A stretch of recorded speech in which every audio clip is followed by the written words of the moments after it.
ಕಳೆದ 3-4 ಬಾರಿ ಕೂಡ ಈ ಬಿಡದಿ ಟೌನ್ಶಿಪ್ ಏನಿದೆ ಇದು ರಿಯಲ್ ಎಸ್ಟೇಟ್ ಮಾಡುವಂತ ಕಾಂಗ್ರೆಸ್ಸಿನ ಹುನ್ನಾರ.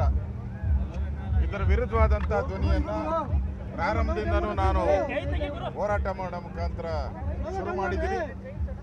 ಇವತ್ತು ನಾವು ಮತ್ತು JDS ನಿನ್ನೆ ಸಮನ್ವಯ ಸಮಿತಿ ಮೀಟಿಂಗ್ ಬೆಂಗಳೂರಲ್ಲಾಯಿತು. ಈ ಹೋರಾಟದಲ್ಲೂ ಕೂಡ BJP ಮತ್ತು JDS ಒಟ್ಟಿಗೆ ಹೋರಾಟ ಮಾಡುವಂಥ ತೀರ್ಮಾನವನ್ನು ಮಾಡಿದ್ದೀರಿ. ಅದಕ್ಕಾರ ನಾನು ಕೂಡ ಈ ಹೋರಾಟದ ಉದ್ಘಾಟನೆಗೆ ನಾನು ಬಂದಿದ್ದೀನಿ. ಇಲ್ಲಿ ಪ್ರಮುಖವಾಗಿ ಸುಮಾರು 35,000 ಕೋಟಿ ಡೀಲ್ ಇದು. ಈ 35,000 ಕೋಟಿ ಹಣವನ್ನು ಲೂಟಿ ಮಾಡೋಕ್ಕೋಸ್ಕರ ರೈತರ ಒಪ್ಪಿಗೆ ಇಲ್ಲದೆ ಫಲವತ್ತಾದ ಭೂಮಿ ಅಕ್ವೈರ್ ಮಾಡ್ತಾ ಇರುವಂಥದ್ದು ರೈತರಿಗೆ ಬಗೆದಂಥ ದ್ರೋಹ. ಹಿಂದೆ ಕಾಂಗ್ರೆಸ್ ವಿರೋಧ ಪಕ್ಷದಲ್ಲಿದ್ದಾಗ ಒಂದು ಸತ್ಯಶೋಧನಾ ಸಮಿತಿ ಮಾಡಿದ್ರು. ಅದರಲ್ಲಿ ಎಷ್ಟು ತೆಂಗಿನ ಮರ ಇದೆ, ಎಷ್ಟು ಅಡಿಕೆ ಮರ ಇದೆ, ಎಷ್ಟು ಹಸುಗಳಿದೆ, ಎಷ್ಟು ಕುರಿ ಇದೆ, ಇದು ಮಾಡಿದ್ರೆ ಈ ಸರ್ಕಾರಕ್ಕೆ ಪಾಪ ಮುಚ್ಕೊಳ್ಳುತ್ತೆ ಅಂತೇಳಿ ಸದನ ಸಮಿತಿ ವರದಿಯಲ್ಲಿ ಕೊಟ್ಟಿದ್ದಾರೆ. ಕಾಗೋಡು ತಿಮ್ಮಪ್ಪ ಅವರು ಆ ಸಮಿತಿಯ ಅಧ್ಯಕ್ಷರು, DK ಶಿವಕುಮಾರ್ ಆ ಸಮಿತಿಯ ಸದಸ್ಯರು. ಆ ಸಮಿತಿಯಲ್ಲಿ ಇದು ಮಾಡಬಾರ್ದು ಅಂತ 22 ಜನ MLAಗಳು, ಕಾಂಗ್ರೆಸ್ MLAಗಳು ಸಹಿ ಹಾಕಿ ಕೊಟ್ಟಿದ್ದಾರಲ್ಲ. ನಿಮ್ಮ ಯೋಗ್ಯತೆಗೆ, ಯಾವ ಯೋಗ್ಯತೆಗೆ ನೀವು ಈ ಒಂದು ಪ್ರಾಜೆಕ್ಟನ್ನು ಮಾಡ್ತಾ ಇದ್ದೀರಾ? ಇದನ್ನು ಹೇಳಿ ಜನಕ್ಕೆ. ನಮಗೆಲ್ಲ ಪಾಪದ ಯಾತ್ರೆ ಅಲ್ಲ, ನಿಮ್ಮ ಪಾಪದ ಯಾತ್ರೆಗೆ ನಾವು ಕಡಿವಾಣ ಆಗ್ತಾ ಇದ್ದೀರಿ. ನಿಮ್ಮ ಪಾಪದ ಯಾತ್ರೆಗೆ ಕಡಿವಾಣ ಆಗ್ತೀರಿ.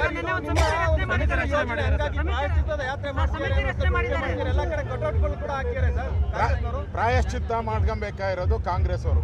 ಯಾಕೆಂದ್ರೆ ಅವರ ಸತ್ಯಶೋಧನಾ ವರದಿಯಲ್ಲಿ ಈ ಪ್ರಾಜೆಕ್ಟ್ ಮಾಡಬಾರ್ದು ಅಂತ ಕೊಟ್ಟಿದ್ದಾರೆ. ಅವ್ರು ಯಾವ ಮುಖ ಇಟ್ಕೊಂಡು ಈ ಪ್ರಾಜೆಕ್ಟ್ ಮಾಡ್ತಾ ಇದ್ದಾರೆ? ಅದರಿಂದ ಪಾಪ ಮಾಡಿರೋರು ಅವರು. ಅದಕ್ಕೆ ಅವರು ಪಾಪದ ಪ್ರಾಯಶ್ಚಿತ್ತವನ್ನು ಇವತ್ತು ಯಾರಾದರೂ ಪಡಿಬೇಕಾದ್ರೆ ಅದು ಕಾಂಗ್ರೆಸ್ ಸರ್ಕಾರ. ಸಮಿತಿ ರಚನೆ ಮಾಡಿದ್ದಾರೆ ಸರ್. ಈಗ ವಿಚಾರವಾಗಿ ವಿರೋಧ ಆದ್ಮೇಲೆ ಅದನ್ನ ಪರಿಶೀಲನೆ ಮಾಡೋದಕ್ಕೆ ಕಮಿಟಿ ಮಾಡಿದ್ದಾರೆ ಸರ್ಕಾರ. ಅದೆಲ್ಲ ನಾಟಕದ ಕಂಪನಿಯ ಇನ್ನೊಂದು ಭಾಗ ಅಷ್ಟೇ. ಅದೇನು ಪಕ್ಕ ಇವತ್ತೇ ಹೇಳಿರ್ತಾ ಇದ್ದೀನಲ್ಲ, ಕಮಿಟಿ ಏನು ರಿಪೋರ್ಟ್ ಕೊಡೋದು ಬೇಡ, ಇವತ್ತೇ ಹೇಳ್ತಾ ಇದ್ದೀನಿ. ಆ ಕಮಿಟಿ ಇವ್ರ ಪರವಾಗಿ ರಿಪೋರ್ಟ್ ಕೊಡ್ತೈತೆ, ಪ್ರಾಜೆಕ್ಟ್ ಮಾಡಿ ಅಂತ ರಿಪೋರ್ಟ್ ಕೊಡ್ತಾ. ಅದಕ್ಕೋಸ್ಕರ ಅವ್ರ ನೇಮಕ ಎಲ್ಲ ಹಿಡ್ಕೊಂಬಂದಿದ್ದಾರೆ, ಎಲ್ಲೆಲ್ಲಿಂದನೂ ಹಿಡ್ಕೊಂಬಂದಿರೋರು ಅವರೆಲ್ಲ. ಅವ್ರ್ಯಾರು ಸತ್ಯಶೋಧನಾ ಸಮಿತಿ ಸದಸ್ಯರಲ್ಲ, ಅವ್ರನ್ನೆಲ್ಲ ಹಿಡ್ಕೊಂಡು ಬಂದು ಪೇಮೆಂಟ್ ಗಿರಾಕಿಗಳು.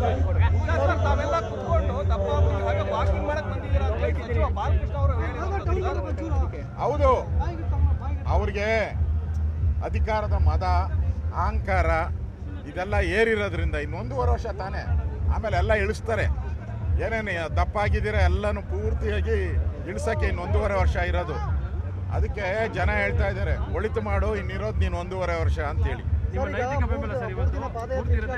ಇಲ್ಲ, ನೈತಿಕ ಬೆಂಬಲವನ್ನು ಕೊಡ್ತೀರಿ. ಉದ್ಘಾಟನೆ ಮಾಡಿ ನಾನು ಒಂದು 4 ಹೆಜ್ಜೆ ಹಾಕ್ತೀನಿ. ವಿಧಾನಸಭೆ ಒಳಗಡೆ ಈ ವಿಚಾರವನ್ನು ನಾನೇ ಪ್ರಸ್ತಾವ ಮಾಡ್ತೀನಿ. ವಿಧಾನಸಭೆ ಒಳಗೆ ಹೋರಾಟ ಮಾಡ್ತೀರಿ.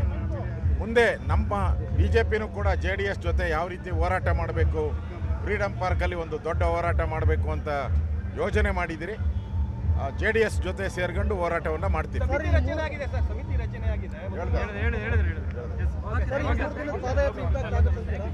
ಹಾಗೆ ಆಗುತ್ತೆ. ಈ ಸರ್ಕಾರಕ್ಕೆ ಈ ಪ್ರಾಜೆಕ್ಟೇ ಕೊನೆಯ ಮೊಳೆ. ಇದು ಈ ಸರ್ಕಾರದ ಸಾವಿಗೆ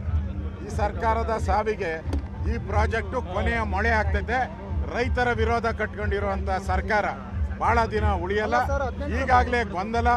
ಈಗಾಗಲೇ ಕ್ಯಾಬಿನೆಟ್ ರಚನೆಯಲ್ಲಿ ಗೊಂದಲ. ಇಷ್ಟು ದಿನ ಆಯಿತು. ಇಷ್ಟು ದಿನ ಸಿದ್ದರಾಮಯ್ಯನ ಇಳಿಸೋದಕ್ಕೆ ಸ್ಕೀಮ್ಗಳಾಯಿತು. ಈಗ ಮಂತ್ರಿಗಳನ್ನು ಸಮಾಧಾನ ಮಾಡುವಂಥ ಸ್ಕೀಮ್ ಸರ್ಕಾರ ಇದು. ಒಟ್ಟಲ್ಲಿ ಅಭಿವೃದ್ಧಿ ಇಲ್ಲ.